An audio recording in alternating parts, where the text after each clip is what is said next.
141. Menuju Kerajaan Es.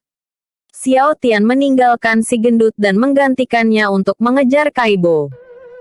Dia berlari dengan kecepatan tinggi dengan memanfaatkan kekuatan Qi yang telah ditransfer Dewa Petir kepadanya. Di tengah perjalanan Dewa Petir menyuruh Xiao Tian berhenti berlari. Mendengar ucapan Dewa Petir, Xiao Tian menghentikan langkahnya dan berkata, "Kenapa kau menyuruhku berhenti? Lihatlah dan amati." Dewa Petir menunjuk ke atas langit di sebelah barat. Dia menunjuk ke arah bintik putih kecil yang terlihat semakin membesar dari kejauhan. Setelah diperhatikan dengan baik, bintik putih kecil tersebut ternyata bukanlah sebuah benda, melainkan seseorang yang sedang terbang dengan kecepatan yang begitu tinggi dari arah barat menuju arah timur.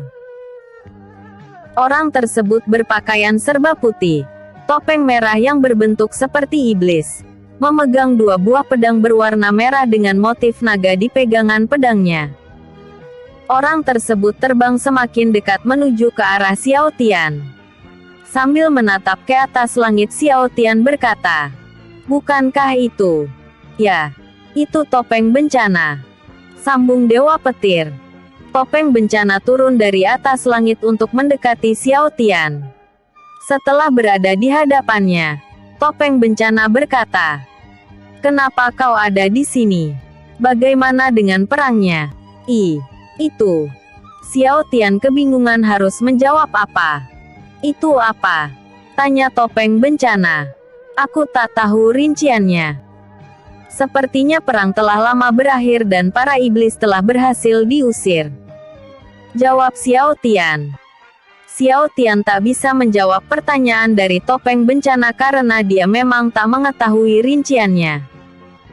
Dia baru saja tersadar dari tidur panjang tanpa sempat menanyakan rincian perang.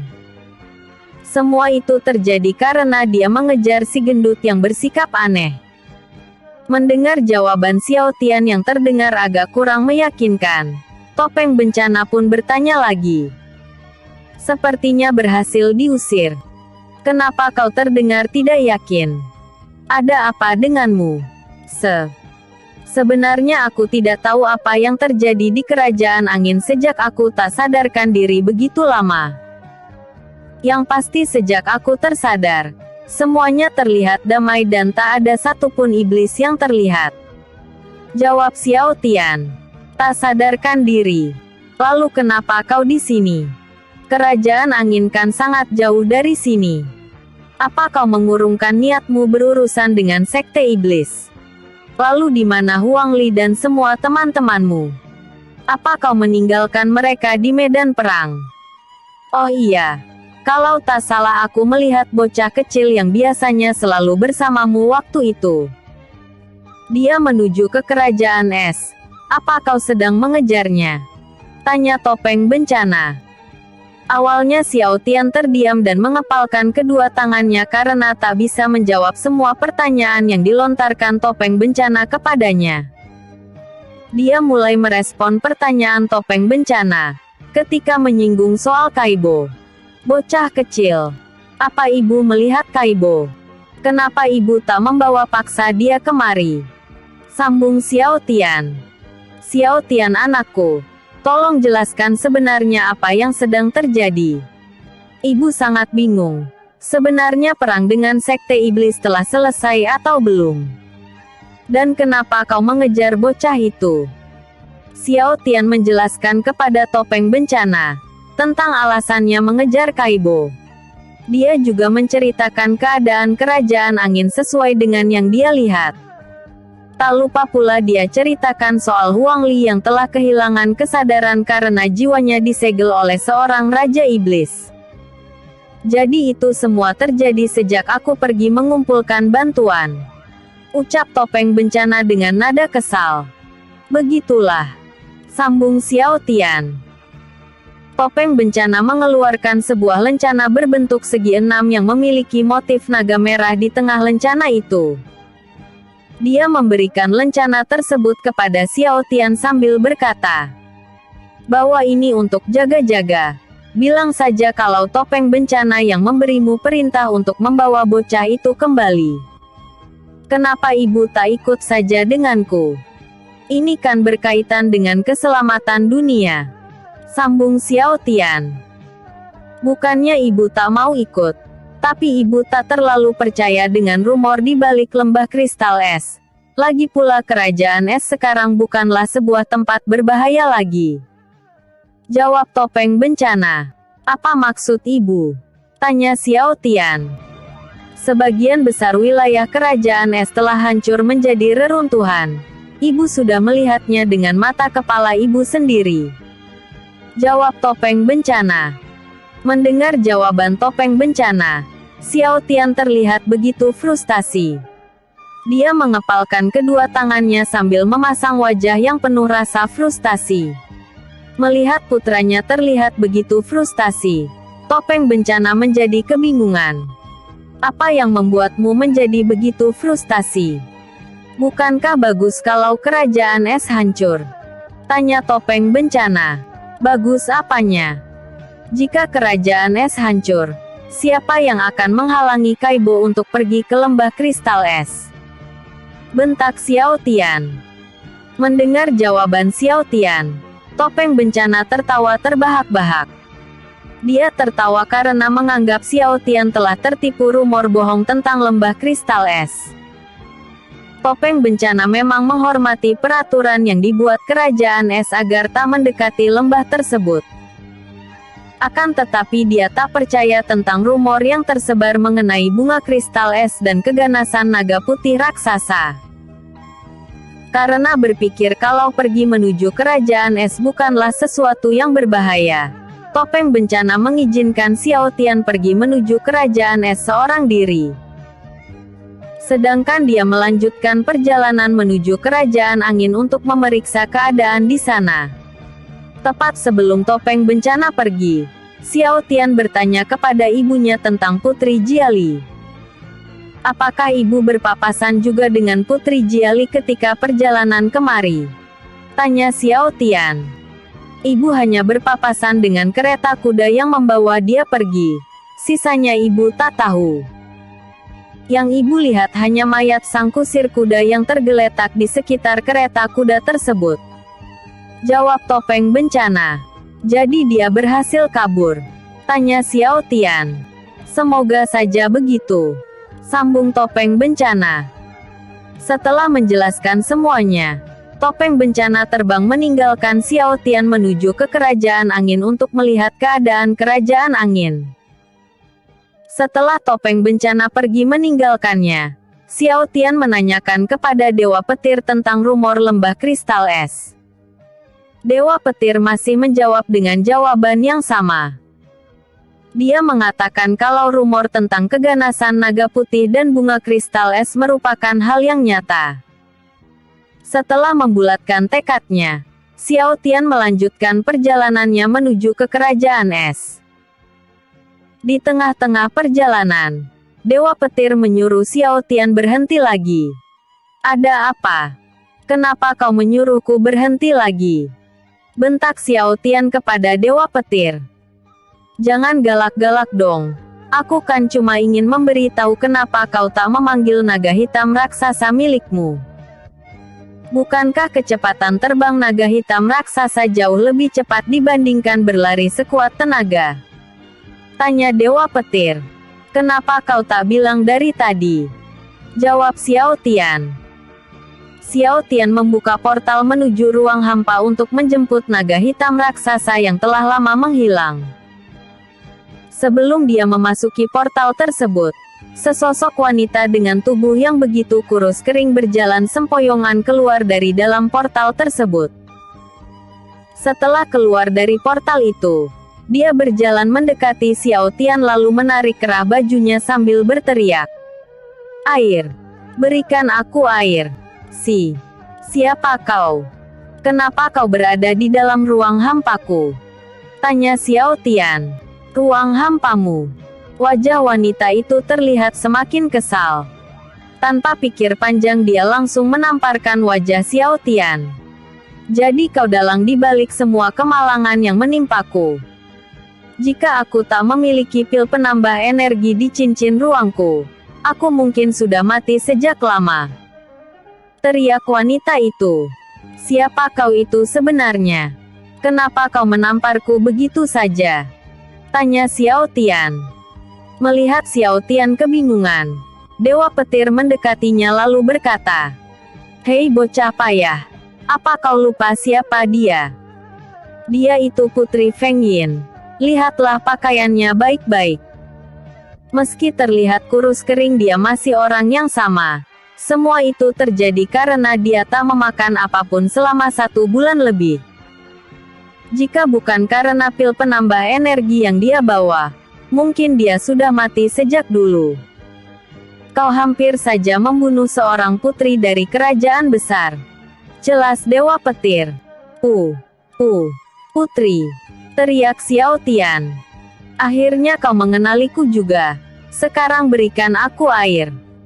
Aku sangat haus. Aku menahan lapar dan haus selama 1 bulan lebih gara-gara kamu tahu," teriak Putri Feng Yin. "Waduh, gawat. Aku harus melihat Huang Li dan naga hitam," teriak Xiao Tian. "Kenapa kau lebih mengkhawatirkan orang mati?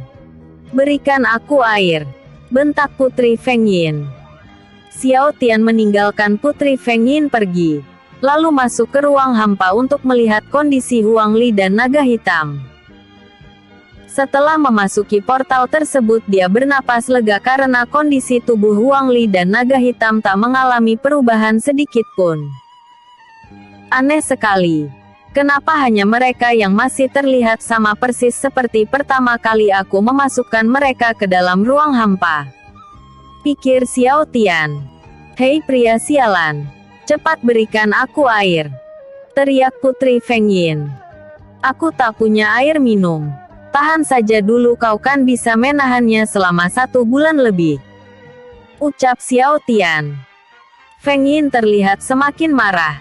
Dia mendekati Xiao Tian dengan niat untuk menghajarnya habis-habisan. Karena merasa bersalah, Xiao Tian tak melawan ketika dipukuli oleh Putri Feng Yin. Setelah puas melihat Xiao Tian babak belur karena dipukuli Putri Feng Yin, Dewa Petir mendekati telinga kiri Xiao Tian dan membisikkan sesuatu. "Hei bocah, ambil saja cincin ruang di tangan Huang Li. Di sana banyak persediaan air minum. Selain itu, kau juga bisa mengendalikan air dari dalam tanah untuk dijadikan air minum," bisik Dewa Petir. "Kenapa kau tak memberi tahuku sejak awal?" bentak Xiao Tian lewat telepati. "Aku hanya ingin melihatmu babak belur," jawab Dewa Petir. "Dasar dewa kampret," ucap Xiao Tian. "Apa kau memanggilku kampret?" tanya Feng Yin sambil mengepalkan tangannya. Ampun. Jangan pukuli aku lagi," bentak Xiao Tian. "Hahaha. Rasakan itu," ledek Dewa Petir. "Awas kau," pikir Xiao Tian. 142. Menghilangnya Putri Feng Yin. Naga hitam raksasa yang sedang tertidur membuka matanya ketika Xiao Tian berjalan mendekatinya. Setelah membuka matanya, naga itu langsung menatap ke arah Xiao Tian dan berlari menuju ke arahnya. Melihat naga tersebut bangkit dan berlari menuju ke arah Xiao Tian, Putri Feng Yin gemetar ketakutan karena posisi dia berada tepat di samping kanan Xiao Tian. Putri Feng Yin gemetar ketakutan karena ini pertama kali baginya melihat seekor naga hitam raksasa dalam keadaan hidup. Selama ini dia tak takut akan naga tersebut karena mengira naga hitam itu telah mati. Karena dihantui rasa takut yang sangat luar biasa, Putri Feng Yin pingsan ketika naga hitam berada tepat di hadapannya. Xiao Tian mengelus langsung menangkap tubuh Putri Feng Yin yang terjatuh karena pingsan. Kenapa malah pingsan? Bukannya dia sudah menghabiskan waktu selama 1 bulan lebih bersama naga hitam? Wanita memang aneh. Apa kau tahu alasannya? Tanya Xiao Tian kepada Dewa Petir yang berada di sebelah kirinya. Entahlah. Tanyakan saja padanya saat dia sadar. Jawab Dewa Petir. Ngomong-ngomong, apa kau bisa mengembalikan tubuhnya seperti semula? Dia terlihat begitu kurus kering.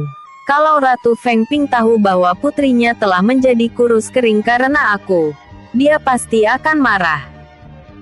Ucap Xiao Tian. Tenang saja, kau tak akan pernah dimarahi oleh Ratu Feng Ping. Aku punya cara untuk mengembalikan penampilannya kembali seperti semula. Jawab Dewa Petir. Benarkah? Tanya Xiao Tian. Dewa Petir mentransfer energi Qi-nya kepada Putri Feng Yin, lalu mengaktifkan lingkaran sihir di sekitar tubuhnya. Lingkaran sihir tersebut mengelilingi tubuh Feng Yin dan mengeluarkan cahaya biru yang menyilaukan mata. Cahaya tersebut perlahan merubah tubuh kurus kering milik Putri Feng Yin berubah menjadi berisi secara perlahan. Dewa Petir terus merapalkan mantra hingga tubuh Putri Feng Yin kembali normal seperti sedia kala. Xiao Tian dibuat kagum oleh kemampuan Dewa Petir yang ditunjukkan tepat di hadapannya. Setelah Dewa Petir telah mengembalikan tubuh Putri Feng Yin seperti semula, Xiao Tian teringat soal Ratu Feng Ping. Dia baru sadar bahwa tubuh Ratu Feng Ping tak ada di ruang hampa. Melihat Xiao Tian melirik ke sana kemari seperti sedang mencari sesuatu, Dewa Petir langsung menegurnya. Hei, apa yang sedang kau cari? Aku sedang mencari tubuh Ratu Feng Ping. Bukankah dia seharusnya ada di ruang hampa? Tanya Xiao Tian. Apa kau lupa? Dia telah menjadi seorang kaisar iblis. Jawab Dewa Petir. Tapi, bukankah kaisar iblis yang waktu itu berwajah dan bertubuh seperti seorang pria? Tanya Xiao Tian. Meski memiliki tubuh seperti seorang manusia berjenis kelamin pria, tubuh itu bukanlah tubuh aslinya. Kaisar iblis memiliki kemampuan untuk bertransformasi. Dengan kata lain, dia mampu merubah penampilan sesukanya. Tidak salah lagi. Kalau kaisar iblis yang waktu itu merubah tubuh Ratu Feng Ping menjadi tubuh seorang pria. Jelas Dewa Petir. Lalu apakah kita bisa menolong Ratu Feng Ping? Tanya Xiao Tian. Untuk sekarang tidak bisa. Kau harus memperkuat kultivasimu terlebih dulu. Bukan hanya itu, kau juga harus pergi ke kerajaan es terlebih dulu. Cegah bocah nakal itu agar tak memasuki wilayah kekuasaan Naga Putih. Sambung Dewa Petir.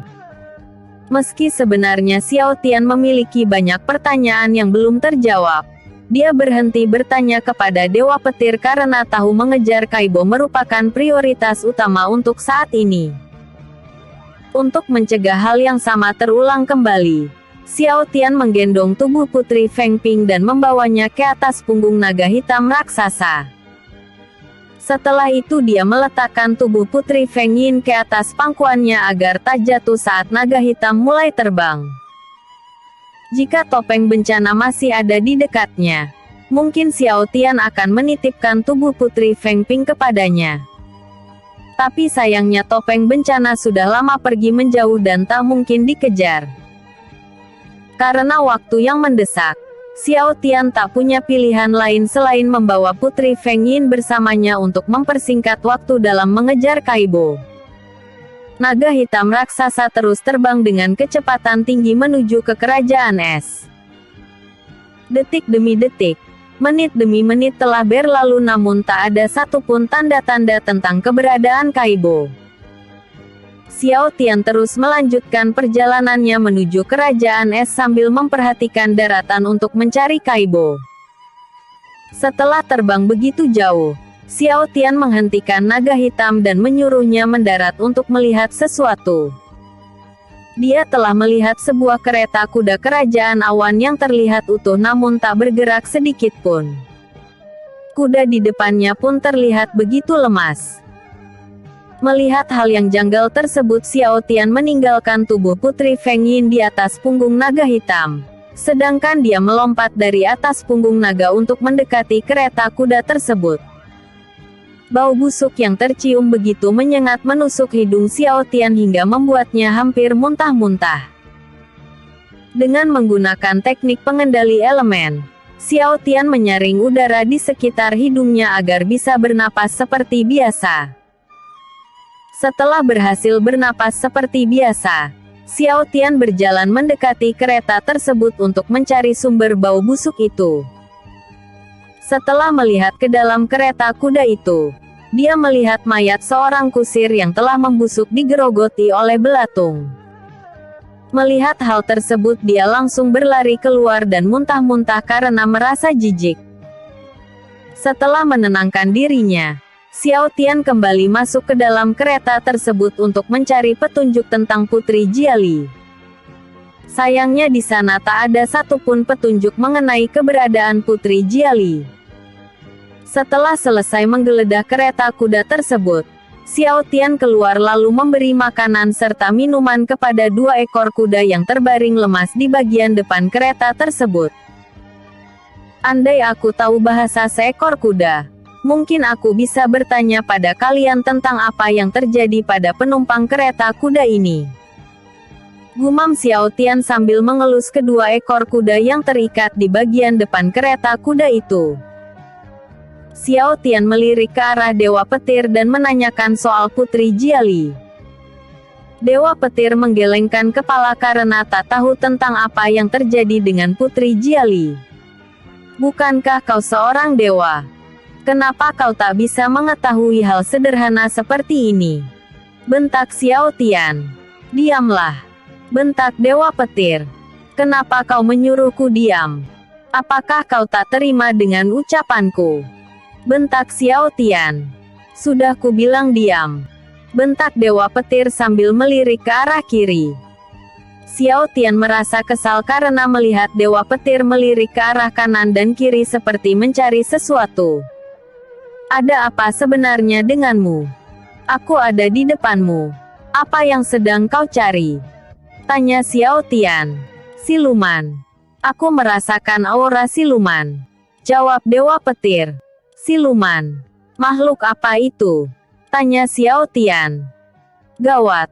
Kembali ke atas punggung naga hitam. Teriak Dewa Petir dengan panik. Cih. Xiao Tian menahan emosinya yang meluap karena melihat Dewa Petir terlihat serius. Dia berlari menuju naga hitam raksasa yang berada agak jauh di belakang kereta kuda tersebut. Naga hitam raksasa sedikit menjauh dari kereta tersebut, karena tak kuat menahan bau busuk mayat kusir yang tercium begitu menyengat di sekitar kereta kuda itu. Setelah sampai di punggung naga hitam, Xiao Tian tak melihat apapun di atas punggung naga hitam raksasa. Dia menjadi sangat terkejut karena tak melihat tubuh Putri Feng Yin dimanapun. Karena tak tahu harus berbuat apa, dia pun bertanya kepada Dewa Petir. Dewa Petir, apa kau tahu di mana tubuh Putri Feng Yin? Apakah dia terbangun lalu berlari? Tanya Xiao Tian. Terlambat sudah. Sambung Dewa Petir. Apa maksudmu? Tanya Xiao Tian. Siluman telah membawa pergi tubuh Putri Feng Yin. Jawab Dewa Petir. Siluman. Sebenarnya makhluk macam apa yang sedang kau bicarakan sejak tadi? Apakah siluman itu juga yang menculik Putri Jiali? Tanya Xiao Tian. Kemungkinan besar iya. Sambung Dewa Petir. Kalau begitu aku harus mencari siluman itu. Katakan di mana siluman itu berada. Bentak Xiao Tian. Hilang. Siluman itu sudah menghilang. Entah teknik apa yang digunakan siluman tersebut hingga tak bisa aku deteksi keberadaannya. Untuk kali ini lanjutkan saja perjalananmu menuju Kerajaan Es, dan abaikan soal Putri Feng Yin serta Putri Jiali. Jika dunia hancur mereka juga tidak akan bisa selamat. Prioritas kita saat ini adalah mengejar Kaibo. Tegas Dewa Petir. Cih. Xiao Tian terpaksa menuruti perintah Dewa Petir, karena keadaan yang begitu mendesak. Dengan berat hati Xiao Tian melanjutkan perjalanan menuju ke kerajaan es sambil menahan emosi yang meluap-luap dalam dirinya. Episode sebelumnya. Chapter 141. Menuju kerajaan es. Episode berikutnya. Chapter 143. Sampai di kerajaan es.